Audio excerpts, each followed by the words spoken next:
I first learned about Afghanistan when I was still in school, somewhere around 7th grade. It was completely unexpected.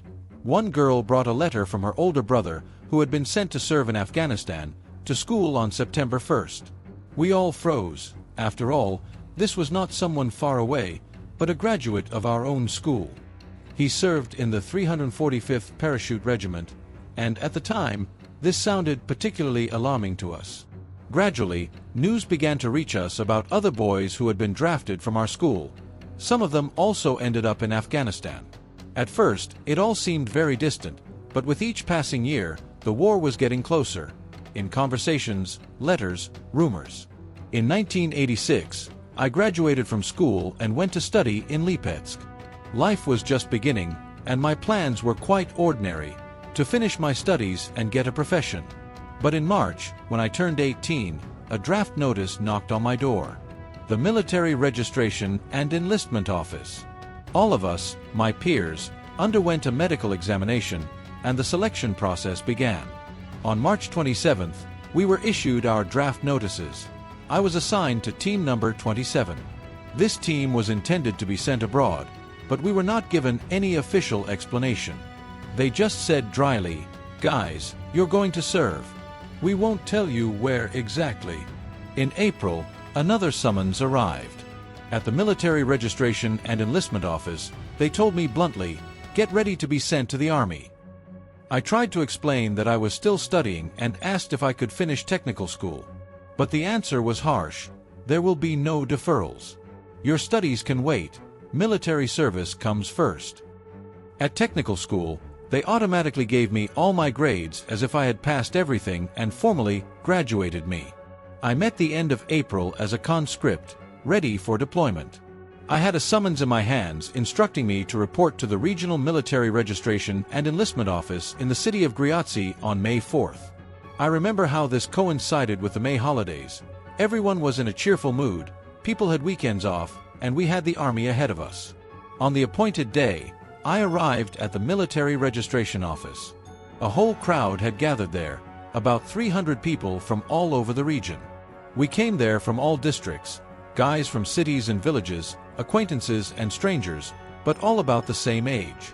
First, we underwent a medical examination, which checked our health, vision, heart, and lungs. After that, an officer came out to us, lined everyone up, and announced, "Palace team, you will be going abroad, to Germany." Our eyes lit up with joy. We looked at each other and smiled. Europe. Someone whispered, "We'll see Berlin, Dresden." The mood was festive, as if we were going on a trip rather than serving in the army. We began to prepare for departure, each of us imagining what it would be like. But after lunch, we were suddenly lined up again. The officers said that everything was cancelled, a commission was coming from Moscow, and we had to wait. Our joy immediately turned to tension, and many of us were confused. Those who lived near Griazi were allowed to go home for the night, while the rest of us, who came from more distant areas, stayed overnight at the Military Registration Office. That was when we first experienced the real army atmosphere. We slept on bunks, without mattresses or pillows, just on wooden boards. I remember how my whole body ached. It was uncomfortable to sleep. Many tossed and turned until morning, but fatigue took its toll. The next day, the commission arrived. We were led into a large office. Doctors, officers, and several other people in civilian clothes, obviously from Moscow, were sitting at a long table. They began to call us in one by one. I went inside, my heart pounding. They took out my personal file and began to leaf through it. Athlete, excellent health, suitable age. They asked, "Do you want to serve in the airborne forces?" I was taken aback and shrugged. "Wherever the motherland sends me, I will go." One of the officers smiled, looked at me closely, and asked, "What if it's the DRA?" I didn't immediately understand what he meant. What DRA? Flashed through my mind. And then it dawned on me, the Democratic Republic of Afghanistan. Or real war. I felt a chill inside, and I became frightened. At first, I thought maybe I had misheard. Maybe he was talking about some kind of troops. But no, it was exactly what had been talked about in recent years. After the interrogation, They sent me out into the corridor. One after another, the guys came in and went out, and they all had the same mixture of confusion and tension on their faces. Then they lined us up again and started reading out names. When they got to mine, I heard, "Step aside." In the end, there were 43 of us. After we were lined up, the rest of the guys, almost all of the 300 people, were sent in the other direction, taken to Tambov, and then on to Germany.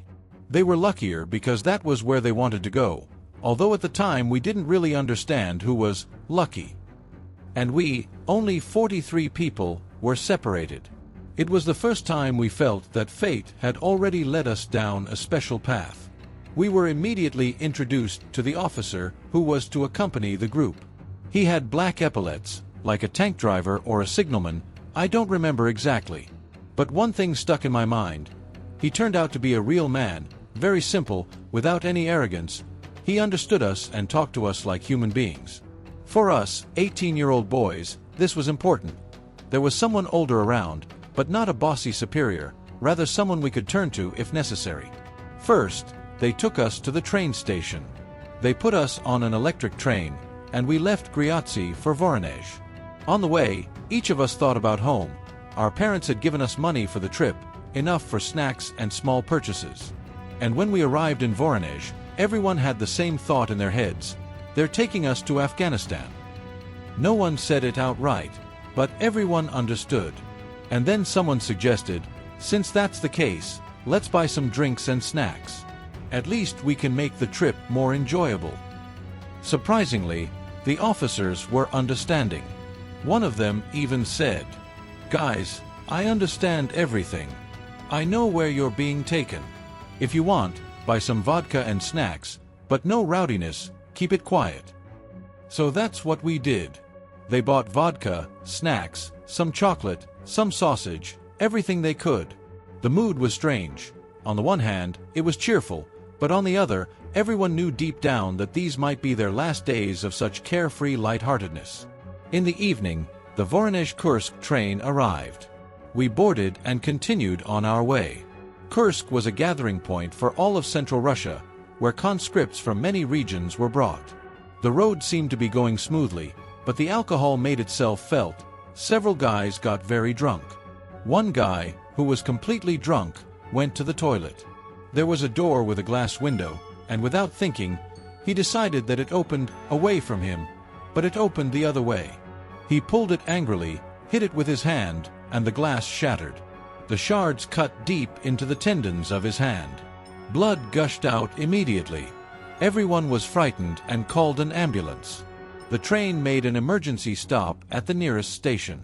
He was carried out on a stretcher, loaded into the car, and taken to the hospital.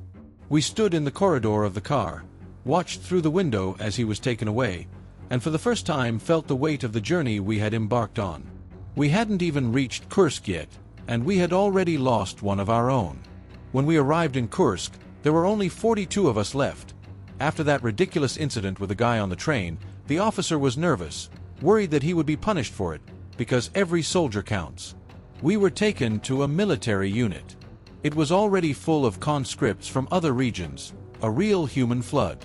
At first, everything looked normal, hustle and bustle, sergeants shouting, drill commands. But the next day, we began to notice something strange. Men in their 30s and 40s were walking around the unit, many of them clearly drunk. At first, we couldn't understand, how could this be? This was the army, a military unit, and here everyone was barely able to stand, their eyes cloudy. We looked at each other, and then someone decided to ask the officers, who were these people? We were told that they were being sent to Chernobyl. The station had just exploded, and soldiers and reservists were being sent there to deal with the aftermath. It sounded terrifying. We were just kids, fresh out of school, and here were grown men, officers in uniform, and many of them were drinking because, as they saw it, going there was almost the same as signing their own death warrants. We were immediately frightened. What if they sent us there too? Everyone whispered and began to speculate. We stayed in Kursk for about a week. During that time, we managed to feel the nervousness of the situation. There were various rumors. Some said that some of us would still be sent to Germany, Others said that everyone would be sent to Chernobyl, and still others said that Afghanistan had already been decided. No one explained anything clearly. Finally, the order came to prepare the train. A whole train was brought to the station. Local women came, many of them crying, bringing food and trying to cheer us up. Some gave advice, some simply blessed the boys. These moments are particularly memorable. It felt as if we were being sent not to serve, but to war, from which not all would return. When we boarded the train, a real march across half the country began. First, the train took us to Volgograd. We crossed the majestic Volga River, and then the journey continued to Kazakhstan. There, for the first time, we saw real steppes, endless, flat, as far as the eye could see. We saw camels, real nomads, yurts, and local residents for the first time. It was something new, completely different from our forests and fields. And then the road stretched on further, to Turkmenistan. The desert began. The heat was so intense that it seemed as if the air was melting. It was already after May 9th, and the sun was beating down mercilessly. We traveled for a very long time because our military train was constantly being pulled aside. Both freight trains and passenger trains were allowed to pass. We stood for a long time at junctions in the middle of the sand. Waiting for the train in the desert seemed endless. We were unloaded right at the junction, and the sun was so hot that it was impossible not only to walk but even to stand. The sand was red hot, and our shoes burned our feet as if we were walking on coals. The wind raised small clouds of sand that whipped our faces and got into our eyes and ears. We tried to find at least a little shade near the cars, but there was almost none. And then suddenly we noticed a boy of about 7 or 8. He was running barefoot across this hellish sand. For us, it was impossible. We could barely stand it for a few minutes in our shoes, but he was running as if it were the most natural thing in the world. He was dark, tanned to blackness, thin, but fast and confident. When he came closer, we were amazed. His feet were so hardened that the heat of the sand didn't seem to bother him at all. Without hesitation, I took off my leather jacket. It was a burden in such heat anyway.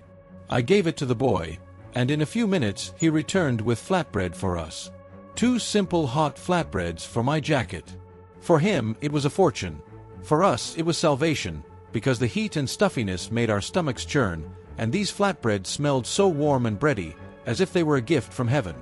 We ate them right there, under the blazing sun, and suddenly felt a strange contrast. We were going to war, and this child lived here, among the sands, and his life was just as hard, but simple in its own way. So we passed through the Karakum, a desert that stretched out in endless dunes. During the day, the air melted there, and at night, the sand cooled and became almost icy. Finally, we reached the city of Kushka, the southernmost point of the Soviet Union, a stone's throw from the border with Iran, and Afghanistan was already nearby. Here, for the first time, we felt that things were getting serious. The real test was about to begin. We were lined up. An officer came out and announced, "Anyone who wants a sergeant's cap should step out of line." Several guys stepped forward, and their names were written down separately. This was the first line, those who would take on command responsibilities. The rest looked at each other. Oleg, my new friend from Lipetsk, and I had become close friends during the trip, almost like brothers. He said, "Let's stick together until the end, no matter what." We decided not to rock the boat and stayed in line. The next day, they changed our clothes. We still hoped that we would end up in the airborne forces. After all, that's what we had been told earlier. But the sergeants just laughed. "What airborne forces? Forget it. You'll be motorized infantry. Everything is quiet and peaceful here." After that exhausting heat, when the sun was literally melting the ground, I had my first real sunstroke. My head was splitting, my legs were buckling, and everything was floating before my eyes, as if in a fog. I was sent to the hospital, where I lay for 2 days. My temperature remained high, sweat poured down my forehead, and the doctors brought it down with injections and cold compresses. For me, this was the first serious test of my service, realizing that the body cannot always withstand everything, that here in Central Asia, the conditions are completely different from those at home. When I was discharged, I still felt weak, but orders are orders. I returned to duty. And then one day, we were lined up on the parade ground again. The command sounded familiar. Fall in! We lined up, and then something unexpected happened. UAZ vehicles drove up, and guys in blue berets, paratroopers, got out. They walked along the line and looked us over carefully, as if selecting future fighters. I could feel my heart pounding. Was my fate about to be decided right now? Suddenly, someone pushed me hard in the back. I turned around and saw a burly sergeant in a blue beret standing in front of me. Loudly, without further ado, he said, "Step out of line." I stepped forward, and at that moment, everything inside me was mixed up: pride, fear, and incomprehension. Was I really going to end up in the airborne forces? I was almost alone from our entire team, but another guy from the Paninsky district of the Voronezh region stepped out next to me. We exchanged glances and immediately understood that we were now bound together by the same path. They put us in a car and drove us to the mountains. The road wound like a serpentine, dust, heat, stuffiness, and all this mixed with a premonition of something new. In the end, we arrived in Sharabad, the very famous training center that was the subject of legends. There was a separate airborne reconnaissance battalion there, and from the very first minutes it became clear. Here we would be taught for real, without any leniency. We were assigned to companies and platoons. Fate played out well. My friend Oleg and I ended up in the same platoon, in the same reconnaissance company. That's how our training began. First, the oath, a solemn moment, words that echoed in our souls. And then, the harsh school of survival. We were driven day and night. We fired all kinds of weapons, from pistols to BMPs and BTRs. We learned how to handle grenades, mortars, machine guns. All of this was new to us. But the main enemy remained the heat. In Sharabad, the temperature rose to 50 degrees. The sun beat down mercilessly, and it felt as if the air itself was burning. The training was tough. After shooting, we immediately ran kilometers of cross-country, and then back to class, back to sweat, back to dust. Many lost consciousness right on the parade ground, but they got up and continued, because weakness was not tolerated here. Our platoon commander was Slava from the Baltic states, a tall, strict but fair guy. He knew how to explain, how to support and show us the right way. A true example. The platoon commander was nicknamed Yara, Hera from Kiev. He had a black belt in karate and taught us hand-to-hand combat. His training sessions were hell, but they gave us confidence. Every day we felt ourselves becoming stronger and more united. And most importantly, the guys were friendly. At that time, our reconnaissance unit mainly recruited Slavs, mostly Russians and Ukrainians. This was an unspoken rule at the time, and so the national composition of the unit was almost homogeneous. There were practically no other nationalities among us, and we even joked among ourselves that our reconnaissance unit was purely Slavic. At first, of course, it was difficult. The heat, the dust, the new conditions of service, the unfamiliar routine. But after 2 or 3 months, our bodies got used to it, we grew stronger, we toughened up, and life became a little easier. By this time, we had already gotten used to army life, learned to cope with the stress, and complained less and less about the climate and the workload. There were no parachute jumps during the training itself, but we actively practiced landing from helicopters. I remember the first time we were loaded into the choppers. The machine vibrated so strongly that many of us thought, "Are we going to fall now?" But everything turned out fine. The helicopters flew up into the mountains, hovered about 2 meters above the ground, and on command, we jumped out one by one, some with automatic rifles, some with machine guns. After that, we immediately carried out combat tasks: take the height, secure it, report. When the operation was over, the helicopters came back for us and took us back to the unit. Such training landings took place regularly, and gradually fear gave way to excitement. Months passed. We already felt like real soldiers. And then one evening, suddenly, the alarm sounded. We were lined up and told that one guy had run away from training. Rumor had it that he headed for a village 5 kilometers away from us in the mountains. The order was clear: find the fugitive. We surrounded the village, and the officer announced, "Whoever catches this soldier will get a vacation." Of course, This only fueled our interest. We waited until dark, thinking he would come out himself, but the night passed in vain. The next day, we decided to comb through the village. We were ordered to check every house, every nook and cranny, even the roofs. The locals had flat roofs made of clay, because rain was rare there and the heat was constant.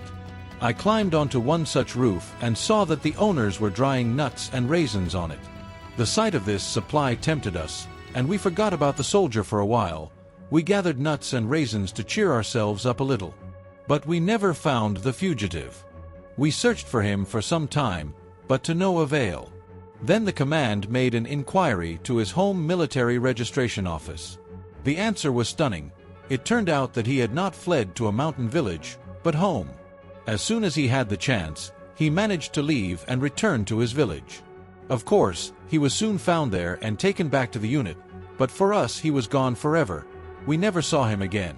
The heat there was unbearable, 45 degrees during the day, and at night it seemed as if the stones were still breathing hot air. We gradually got used to it, but it was still very difficult. Water was a whole other story. It was brought to us in tanks, and when it was poured into the containers, it was initially cloudy and whitish, like milk. Then it settled, but it was still unpleasant to drink.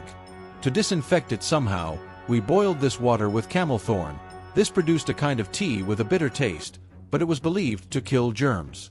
We were also given salted tea on purpose, because in such heat, people lost a lot of salt through sweat. The food was also oversalted, all to keep electrolytes in the body. Not far from our unit, about 2 kilometers away in the mountains, there was a spring. It was a real lifesaver. The water flowed directly from under a rock, ice cold and clear. Sometimes the sergeant would send someone to fetch water, and most often he would send me. I ran faster than anyone else and I didn't mind. For me, it was like a little adventure. You climb up the path, the heat eases off a little, and ahead of you is the long-awaited coolness. I would strap 5 or 6 flasks to my belt, take a few more in my hands, and rush along the path. That day, as usual, I ran to the spring. To get clean water, I had to lie on my stomach and hold the flask directly under the stream flowing from under the rock. I did just that. I got carried away, drinking greedily myself and filling the flasks. I just forgot to be careful. In those parts, you couldn't relax for a second. Suddenly, I felt several people falling on top of me, covering me with a tent or something like a tarpaulin. I realized it was an ambush. At first, the thought flashed through my mind, I'm done for. But then my instincts kicked in. I felt them trying to tie me up, their hands already reaching for me, and then I twisted sharply. My adrenaline was pumping.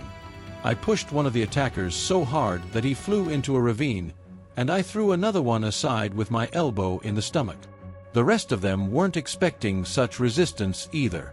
The flasks rolled across the ground, but I didn't lose my composure. I grabbed what I could and ran back down the trail as fast as I could. When I returned after that incident, my heart was still pounding. I ran so fast out of fear that I didn't understand how my legs didn't give out. I ran to the unit, covered in dirt and clay, clutching the flasks to my chest. The sergeant asked, "Well, is everything okay? Did you come back alive?" I just nodded and said, "Yes, everything's fine," and didn't tell him what had really happened. I fell onto my bunk, caught my breath, then went to wash up. Everything inside me was shaking, but I didn't let it show. In the evening, after lights out, the sergeants gathered for tea as usual. They had their own tradition. They would visit each other from different companies, sit, discuss the news, and joke around. I went to see my guys and overheard a conversation. It turned out that another company was conducting exercises and they had been tasked with capturing a tongue. Through their binoculars, they noticed me bending over at the spring and decided that this was a good opportunity. They tried to grab me, but they miscalculated. I fought them off in fear and ran away. When this became known, we just laughed. The sergeants teased me, saying that I had been captured by my own people. Since then, we became even closer friends with them, drank tea together, shared stories, and the atmosphere in the unit became warmer. 5 months of training had already passed. Autumn came, the heat subsided a little, but it was still hard. In September, we began to be taken to the mountains more often, where we underwent real combat training. For several days, we took heights, practiced attacks, defense, and reconnaissance. There was a special training enemy town, a village where soldiers took exams. They had to surround, clear, and report on the completion of the task. These were serious tests. In October, we began test firing. We fired everything we had in the unit: automatic rifles, machine guns, grenade launchers, and infantry fighting vehicles. We all passed with flying colors, and the officers praised us. "Well, soldiers, now you are real paratroopers." After that, they told us directly, "Get ready, guys, we're going across the river soon." That's what we called Afghanistan. We were very excited. At the end of October, we were taken to the airfield in Termez, lined up, checked off the lists, and put on a plane in the evening. We only flew at night. It was safer that way, less likely to be shot down. In the darkness, under the roar of the engines, no one spoke, everyone was lost in their own thoughts. I sat and looked out the window, mountains below, black shadows, and my heart sank. The unknown lay ahead. On November 1st, we crossed the border. That was how we first found ourselves in Afghanistan. The plane landed in Kunduz, a large garrison town. We were stationed there for the first night. We unloaded in the dark, quietly, without making any unnecessary noise. We always spent the night in Kunduz. It was safer that way. During the day, we could be caught in crossfire or spotted. When we arrived in Kunduz, they immediately began to distribute us among the units. No one asked where anyone wanted to go. The officers read out our names and decided where we would be sent. Some of the guys were sent straight to Kandahar, others to other places, and I was assigned to a company that was supposed to go to Faizabad. Everything happened at night, in complete silence, with only the hum of machinery and the officers' commands audible. The next day, we were ordered to prepare for the flight. It was dark and quiet, and then they took us out to the parade ground and started putting on our parachutes. One officer, as they were attaching the system to me, looked me straight in the eye and said, "If they shoot you down, jump." My heart sank. Jump where? It was nighttime, surrounded by black mountains and gorges. We didn't even know the area. I timidly said, "I've never jumped in civilian life." The officer smiled, but his voice was serious. "This is war, son. Everyone jumps here. The main thing is not to forget to pull the ring. And then it's up to luck." These words stuck in my memory forever.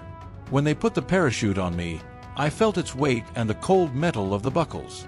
We boarded the helicopters in silence, each lost in our own thoughts. In the darkness, the propellers kicked up dust, the roar filled our ears, and the column of helicopters slowly rose into the sky, heading for Faizabad. Inside, there was a sense of unease, and even those who usually joked around were silent, clutching their automatic weapons. We flew for a long time and landed at the airfield late at night. As soon as we started to get out of the helicopter, a car drove up to us, and I saw a terrible sight. The bodies of the dead guys were being unloaded right in front of us. There were 3 of them. They said they had been blown up by a mine before we arrived. None of us expected to encounter death from the very first minute. We stood in complete silence, looking at these covered bodies, and understood, this is it, it's beginning. That night, no one spoke loudly, everyone was in shock. They only whispered to each other, could it be over so soon? Stress, fear, uncertainty, everything was mixed together. So, in the mountains of Faizabad, the real war in Afghanistan began for me. It was on that night that I finally understood. There was no turning back.